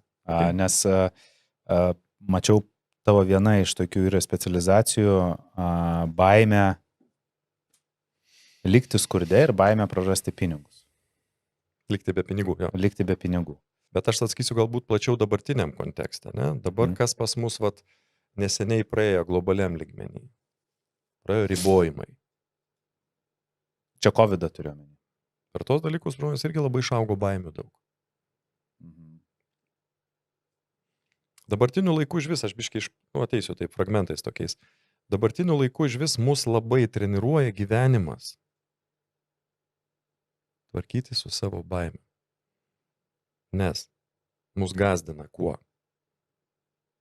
Karu, skurdu, ligom, nelaimėm, taip toliau. Tai čia yra mūsų labai puikiai treniruotė, aš sakau, kaip šeimininko pozicijos, ne? Įsijunkim teliką, ne, kas ten informacija, paskaitykim žinias. Geriau nesijunkim teliko. Aš teliko 13 metų nei vieno neturiu, ne tai, kad nežiūriu. Neturiu televizoriaus nei vieno, seniai supratau tai, kai jau į tą tikrą psichologiją gilinausi, tai aš supratau, kad iš mass medijos 80% eina specialiai negatyvas. Bet būtinai junkit YouTube ir žiūrėkit šitus podcastus. YouTube'as yra super, yra gera informacija, laidos geros švietėjiškos yra super. Aš kalbu apie mass mediją. Tai aš pats tai seniai išanalizavęs, supratęs esu, nesupraskim, čia labai paprasta, jeigu kalbėt iš vėlgi pozicijos, aš kalbu dabar su tavim bendrauju, iš pozicijos, kad tai, ką žmonės išgirs, kad jų gerėtų gyvenimo kokybė, kad jie kažką pasimtų ar pradėtų suprast, kad jie darytųsi laimingesni. Vat motyvas, kad gerėtų žmonių psichinė ir fizinė sveikata ir kad jie darytųsi laimingesni. Mano iš dūšios motyvas. Kad bent kažką supratę, gal domėsis, gilinsis, kažkur ieškos. Tai va toks. Ne pas visus tokie patys motyvai. Va, tai aš iš to sakau, kad, sakykime, tai visa mass media jinai krauna baimės, o žmonės, žiūrėdami visus tuos vaizdus, klausydami, namuose turi po kelius šitos ekranus, tai jie irgi krauna šiuo metu lygioj vietoj, kai realybėje nieko tokio nevyksta, bet ką jie daro? Jie leidžiasi patys, aš kalbu iš pirmo asmenių, iš šeimininko pozicijos, kad priimtų atsakomybę už savo sprendimą. Nes sako, kiti sako, tai žiūrėk, rodo, palauk, tai kas nusipirko, kas įsijungia. Tai geriau prie kompo, sakau, prijunk, va, žiūrėk geras laidas. turėsi didelį monitorių. Va, tai tu, sakau, sutinki. Ir kai eina krūva pasteisinti, ką veik. Gyvent, sakau, pradėk. Kelk minkštąją nuo sofos, eik pasportuok, eik su žmona, nueik į kiną, eik santykį įvedinėk ten kažkokį vyras, moteris, ne tik ten žiūrėti krepšinį su alaus bokalais ir įsivaizduoti sportinį. O kam ta baimė keliama? Jeigu tu sakai, kad vat, tas viskas yra, ta baimė tokia keliama. Lengviau valdyti žmonės. Dėl valdymo. Silpnint. Nu, vat, įsivaizduok logiškai, nu, vat, jeigu aš būčiau koks nors piktų ketinimų žmogus, ir aš norėčiau kitą žmogų susilpninti. Taip. Ką aš daryčiau su juo? Aš kalbu dabar, aš apsimetu tik tai, kad būčiau. Ką aš daryčiau su juo? Aš pirmiausia, jam pradėčiau grasinti ir gazdinti, ant jo agresyviai kažkaip važiuoti. Ne? Arba kalbėti. Padėsiu tave ten, priduosiu kažką dar. Per baimę. Logiška? Logiška. Kitas bandymas yra manipuliuoti. Per kaltę. Aš priversiu pasijusti kaltu. Jeigu kitas pasijus kaltas, jeigu jis taip sureaguos, jisai tada padarys save silpnu mano akivaizdu. Jis tada norės išpirkti kaltę, būti man patogus, jausis skolingas psichologinė prasme. Tai čia santykiuose labai dažnai vyksta šitas. Žodžiai, pretenzijos, kaltinimai ir panašiai. Per baimę aišku, logiška. Ir kita dar manipuliacija per gailestį.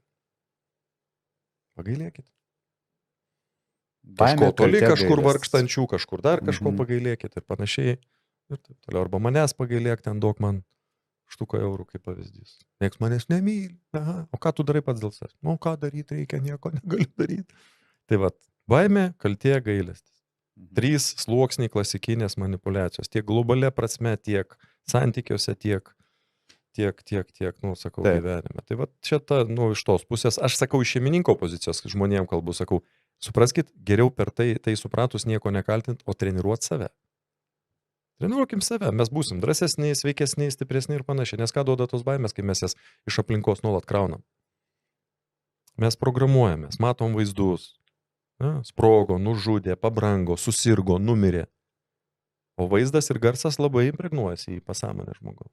Tada visą tai atsinešė namo, taip, į santykį, o tos visos paprastos problemos iš karto yra hiperbolizuojamos tam visam fone. Taip. Aš labiau pasitikinti savime, su drąsesnis, stipresnis, ne. Irzlesnis, pažeidžiamesnis, aišku. O jeigu dar sėdi, vat, vėlgi, liečiant intoksikacijas, įvarės alkoholį, taigi sėdi ten alkoholinė programa, jinai sako, jeigu tu stresuoji, tu įkalk, pasigerk. Ir vyras vartodamas alkoholis daro save daržovę. Santykiuose košė, ne? Po alkoholiu, po visom, po marihuaną, po ten visais priklausomybė yra pergyvenimai šitie, apie kuriuos mes šnekam. Grįžtant prie pinigų. Tie patys pinigai, žiūrėk. Aš nesenai paminėjau ribojimus.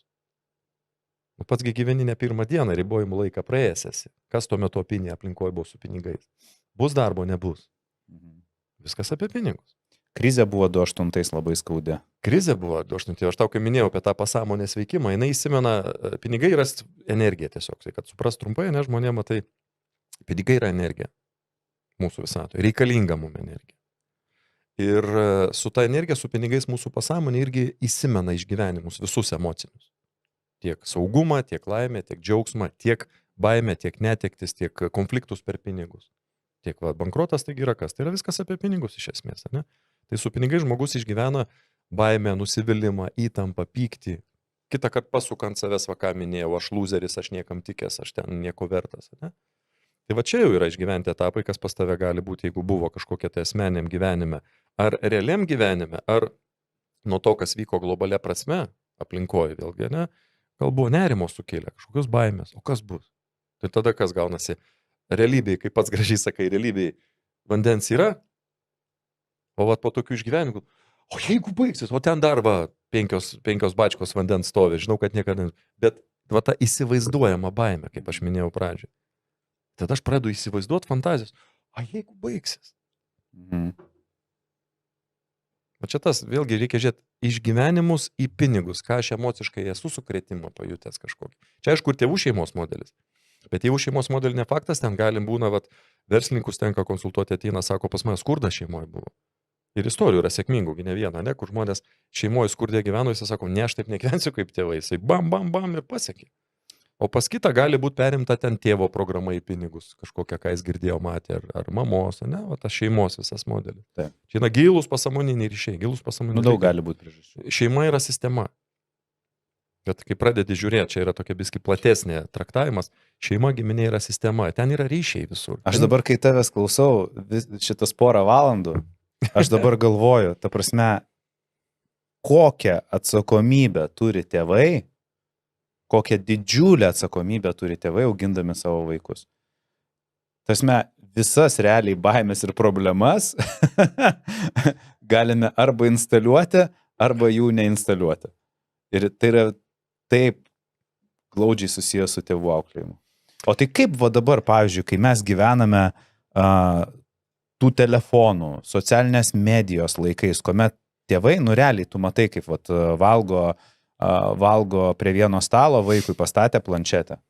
Ir tėvai patys telefonuose. Ne, vaikas planšetėje sėdi valgo, tėvai telefonuose sėdi, namie visi prie telefonų, telekė, vaikas pats su savim žaidžia, tos komunikacijos nėra. Tai jeigu mes esam su tokiom baimėm užaugę, kur vis tiek, aš tai prisimenu, kaip su manim tėtis Lego žaidė ir vis tiek skyrė to laiko, mes kieme su draugai žaisdavom, dabar to dėmesio tėvai dar mažiau skyrė, negu mums skyrė. Kokias baimės tie vaikai turės po 10, 20 ir 30 metų? Kokios yra tendencijos? Aš dar dapildysiu tavo biškį šitą mintį, kuo jie save iš vis laikys. Nu, čia jau kita tema. Va, bet atsakant, taip, labai teisingas pastebėjimas, bet čia yra šita dalis, jinai turi kelias pusės. Pirma, svarbu, mano nuomonė, suprasti, kad šitas gyvenimas jis yra tam mums duotas, kad mes mokytumėmės, keistumėmės. Prisiimu atsakymą, taip, padariau kažką, problemą susikūriau, stresas, keičiuosi, ieškau mokytojų, specialistų, išminties. Šitas buvimas mūsų šitose kūnuose, šito žemėje, mano nuomonė, jisai yra kaip mums kaip mokykla, kad mes išmoktume džiaugtis. Tiesiog kaip fotume, be kvaišalų. Atfain. Džiaugiuosi savim, žmona, vaikais, darbu. Na, čia turbūt aukščiausias levelis. Nu jo, tai aš sakau, siekiamybė, ne, tai tarkim vadinkim. Toliau. Tai kitas momentas, reikia suprast, kad jeigu mūsų tėvai visus idealiai išauklėtų, tas labai mažai tikėtina šitoj planetoje, kur mes čia gimstam, tai mums nebūtų kur augti. O mes augam tik per kančią. Čia yra toks variklis, vėlgi. Žmonės, mes augam, keičiamės, tobulėjam tik tada, kai prisikuriam patys kančios, ne, mumina jau padėjo kiti, tada ieškom kažkur, skaitom, gilinamės, užbrendam kažkokio išmintingo mokytojo, ne, kuris duoda, kaip sakyt, padeda rezultatą pasiekti ir turėti ilgai. Tai va, tai šitas mechanizmas yra. Tai iš vienos pusės tėvai mums yra tokie, kokie turi būti, tam, kad mes išmoktume iš jų ir ne tik gyvenimo dovaną gautume, kas yra svarbiausia, vertingiausias dalykas, mes gyvybę gaum, tai yra mūsų bilietas į šį pasaulį. O bet kad mes iš jų ir gaunam kažką ir kažko nedagaunam, kad mes su tais dalykais suvokia tai, čia išmintingai gyvendami, mes kad, man nedavė, bet man reiškia, reikėjo nedagauti kažko, kad aš šitam gyvenime toliau tai išmokčiau ir pasipildyčiau. Tai tu, Tomai, nori pasakyti, kad gal ne dabar yra geriau, nes vaikai tada negaudami to tokio artimo dėmesio iš tėvų, o užpildydami tą dėmesį technologijom, būdami vieni ir taip toliau, jie atvirkščiai dar labiau tobulės? Aš matau tendencijas, vaikų aš daug nepažįstu paauglių, žinai, bet ką aš matau, kiek su jais tenka susipažinti, jie tokie yra kitokie, jie tokie protingi yra labai, pagaulus tokie. Va, pasižiūrėk, mūsų jaunimas. Jo, tai aš kai save prisimenu, liuks. Aš toks nežinau, ar buvo mes tos kartos, bet tai čia yra, supranti, vienas dalykas, aišku, jie tegu ten žiūri, visą kitą stebi, toks laikas yra, kaip sakyt, planšečių, telefonų laikas, veikia asmenis pavyzdys. Pirmiausia. Ir ko reikia vaikam? Vaikam reikia jaustis mylimiem. Dėmesio reikia. Nelepinamiem, o mylimiem. Tai va tą meilę galima, vienas iš būdų galima vaikam duoti, būnant su juo. Čia ir dabar, o kas ten vyks būnant su juo čia ir dabar, jau yra momento klausimas. Ar mes laivais žaisim, ar mes eisim pasivaikščiot. Taip. Ir čia tas labai svarbu nuo pat mažų dienų. Aš suprantu, kad tai sudėtinga gyvendinti, bet kalbu, jeigu jau kalbėti apie idealų situaciją, ko reikėtų. Tai vad girdi klauso tėvai, mamos, tai kaip aš sakau, vėlgi, jeigu teisingiau auklėt vaikus, tai save peržiūrėt, kokį pavyzdį rodau. Toliau tie pačios, vėlgi, jeigu aš per daug skiriu laiko visiems šitiem įrenginiam, tai man neliks laiko kam būti su vaikais, bendrauti su jais. Aš net žiūrėjau, internete yra pavyzdys, kuomet vienas vyrukas filmuoja video medžiagą, kaip jo vaikas elgesi, kuomet jisai sėdi telefone ir tuo metu žaidžia su vaiku. Ir yra keli pavyzdžiai. Jisai nešasi vaiką ant rankos ir vienoje rankoje telefonas, kitoje rankoje vaikas. Ir vienam video jisai yra telefone ir tada vaikas stebi, ką jis ten telefone veikia ir žiūri į tėvą, į telefoną, į tėvą, į telefoną ir supranta, kad telefonas yra svarbiau negu bendravimas. Kitam video lygiai taip pat nešasi vaiką, bet su juo juokiasi. Ir vaikas žaismingas, su nuotaika juokiasi, tėvą apsikabinęs, ten kažką šneka. Tada kitas kadras, kai vaikas žaidžia kaladėlėm, Lego, man atrodo. Ir toksai paniuręs viską, bet tas kaladėlės dėlioja, kažką ten pasižiūri į tėvą, o tėvas telefone. Ir tą patį veikia jau tada jie abu žaidžia. Vėlgi vaikas trykšauja, to juoku, šypsosi. Kiek tėvo tiesiog dėmesys suteikia teigiamų emocijų vaikui vietoj to, kad jisai sėdėtų telefone. Palyginimas tiesiog buvo paprastas buitiškas. Ir ką vaikas mato, ne? Tai reiškia, telefonas yra kur kas svarbiau negu mūsų bendravimas. Ir šitągi instaliuoja tada į sistemą į savo galvą. Taip. Ir ateityje, kai jisai bus santykiuose ir sėdės su savo mergina ar būsima žmona ant sofos, tai jisai sėdės telefone ir galvos, kad čia svarbiau negu bendrauti kartu. Ir jis net neištreniruos savo bendravimo raumens, nes jis jo netreniruos. Tai ir paauglystėj tas pats kartosis. Jis atrodys jam ką, pinigų parnečiau, numečiau viskas, kompas ant pilvo, planšetė ir taip, tiesiog galim. Čia yra išmokimai mūsų. Wow. Eik tu sau, tai čia viskas nuo taip anksti. O tai, kad labai genialiai nupasakoji šitą pavyzdį, supranti, kas yra tas buvimas, tai yra dėmesio skirimas, čia ir dabar. Aš vienu metu, kai mes dabar šnekam, mes dėmesį skiriam vienas kitam. Tu nelaikai rankoje, pasiimi tavo darbas toks, aš suprantu, bet aš kaip pavyzdį sakau, jeigu aš čia turėčiau telefoną ir žiūrėčiau telefoną ir, jo, gerai, palauk, ką sakei? Supranti, visai ne, tai tu kalbėk, aš viską girdžiu. Jo, palauk, biškai, čia daskaitysiu toj. Tai čia jau yra tada, aš, kaip sakyt, aš neskiriu dėmesio, aš nesu čia, aš neskiriu energijos. Ir kas iš to, kad tėvai, ta prasme, tėvas su vaiku yra vienuose namuose, bet jis nesu juo. Tai čia tavo labai geras pavyzdys. Tai čia yra pamatiniai dalykai, nuo to labai daug kas priklauso, kiek vaikas augdamas gauna tos tikro tėviškos meilės dėmesio, buvimo kartu, tas tikras buvimas. Ir kiek iš mamos gauna meilės ir buvimą kartu. Ne tik ten rūpėsi, kai vaikų rūpinasi, jis dažnai gali to nejaus, bet kiek būnantas, santykis, visą kitą laiko leidimą. O gėdinga turėti baimės, nes daug kas labai gėdinasi savo baimę. Šitam pasaulyje yra viskas. Nemanykim, kad ir kaip mums atrodo sėkmingi žmonės, kurie ten pasiekia kažko, kad jie neturi baimių. Irgi tam tikrų baimių turi. Bet mano patirtis sako, mano darbo su savim, su klientais patirtis sako, aš ir savo baimių susitvarkęs ne vieną esu. Tai čiagi realus žmogus, o gimiau čia mokytis, klysti ir mokytis. Aš esu daug kur praktikas, aš daug kur mokau kitus, aš pats gyvenu jau seniai taip ir žinau tą skonį, tą jausmą. Ir jis susitvarkęs esu, aš nesu teoretikas. Man patinka praktikai žmonės visada kur. Tai nes aš kai savo laiku turėjau ten, save tvarkiausi, tai ar ieškau mokytojo, tai aš klausdavau, ką tu esi patyręs praėjęs. Ne ką baigęs, ką patyręs ir praėjęs. Kokį turi rezultatą, ką tu išgyvenai, ką tu pakeitei savį. Popierius yra viena, patirtis yra kas kita. Kai kada jo reikia, viską, kad visai negribautų žmogus, žinai, bet tą, kad tu per save praleidai, išgyvenai ir jeigu tu tikrai turi išmintingą gerą rezultatą, tai yra tavo. Žmonės tai jaučia. Tu kalbi ir eina iš tavęs jaučia žmonės tave, ar tu kalbi, nes tu skaitei protingą knygą ir kalbi, o gyveni biškį į kairę ar į dešinę. Ar tu gyveni taip, kaip sakai, ir sakai, ateikit, žinau, čia tai buvau toj situacijoje, čia reikia tą padaryti ir praeis. Tai apie baimių tu turi, baimių nereikia bijot ir gėdytis. Tik reikia suprast, kad pamatinė baimė yra mirties baimė. Ta pamatinė. Kai supranti, kad tu nesi kūnas, esi siela, kuri niekada neišnyksi. Tada tau, čia aš tokį užmetu biskį užuomas, ne, tada pradedau Tai bet čia jau, wow. Kitaip žiūrėti, nes visos baimės jūs veda, jeigu mes va tą ką vardinį, tą stumsim, tą, mes atsiremsim į baimę numirti. O baimę numirti aš išnyksiu. Aš niekada neišnyksiu. Nei tu neišnyksi. Čia, bet čia jau atskira tema, čia reikia gilintis, kas aš esu, kad aš nesu kaulų ir mėsos rinkinys ir panašiai. Tai va čia pamatas.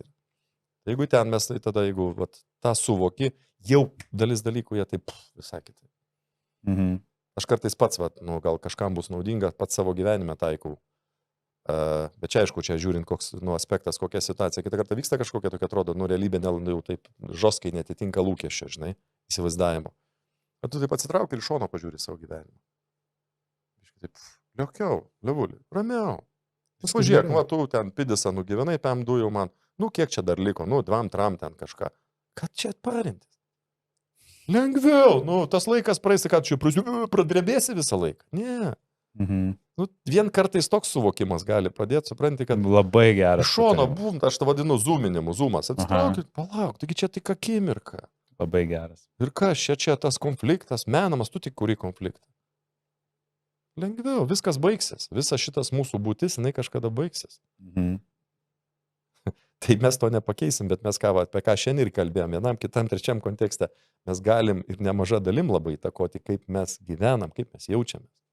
Tai čia prisimti atsakomybę, norėti keistis, jeigu nežinau pats, o neprivalau visko žinot pats atsirinkti, kas man gali tame padėti. Ir nebijoti to. Ir nebijoti mokytis. Nes keitimasis yra mokymas. Aš tai sakau parsis, hebra, čia yra gyvenimo mokykla. O kas yra, sako, Tomai mokytis? Mokytis, sakau, tau gali būti tavo žmona, tavo sūnus. Jeigu tu į tai, kur tau skauda santykį, žiūrėsi išmintingai, kad tai yra tavo darbo su savim apimtis. Ne darbo su juo, auka, agresorius sako, va, jis kaltas, ne? Ten, nežinau, žmona, valdžia kalta, bet jeigu tu tiek, kiek tau gyvenime skauda, o skauda nuo emocijų mūsų dažniausiai, nekalbu aš apie fizinį smurtą, tą išeliminuoju, bet mums skauda dažniausiai nuo mūsų pačių juntamų neigiamų emocijų, kaip mūsų reakcijų į realybę, kuri netitiko lūkesčių. Tai jeigu tos aplinka žmonės pradės žiūrėti kaip į mokytus, ko mane moko šitą situaciją, ko mane moko tą, ką aš galiu kur susitvarkyti, ir tada, ir žiūriu, tada tai reikia man su savim dirbti, nes skauda tai man. O ne jisai ar jinai kalta. Pa žmonės paklausyk, tai žinai, tai kaltas kas ten. Karas, Putinas, pandemija, žmona, vaikai, tėvai, darbdavys, pinigų nėra ir panašiai. Tai ką jis taip transliuodamas? Žinai. Žodžiu, atsakomybę nusimeta, žinai. O čia mes, taip reziumuojant, mes, sakykime, suvokim, aš esu atsiradau šitam pasaulyje tam tikram laikotarpiu. Tas laikas mano čia baigsis. Mes to neišvengsim. Su to reikia tiesiog sąmoningai susitaikyti. Tada į kur galiu atsisukti? Kaip aš šitą turimą laiką leisiu? Labai, tu man vienu metu labai gražiai pasakei. Visų tikslas yra nugyventi laimingą ir džiaugsmingą gyvenimą. Troškimas dūšios yra toksai. Wow. Tomai, ačiū. Aš turbūt galėčiau dar nebaigti, bet matyt šiandienai užteks ir ačiū tau labai, jog apsilankei. Mes tikrai sukursime antrą laidą apie priklausomybės, nežinau, kad tu irgi esi čia specialistas ir tikrai tame turi daug patirties, bet tai bus atskiras epizodas, kur irgi bus labai platus ir įdomus, o matysime, ar tam poreikis yra pagal tai, kiek žmonių mus paseks po šito video, nes jūs brangieji tik 30% jūsų žiūrinčių sekat mus, o 70 net ir daugiau šiek tiek nesekate. Tai parašau, paspauskite subscribe mygtuką, parašykite bent jau komentarą ir palikite širdutę, kas padės mums augti. Ir aišku, nepamirškite kiekvieną sekmadienį 7 val. Įsijungti mūsų kanalą ir žiūrėti naują epizodą. Ačiū ir iki. Dėkui.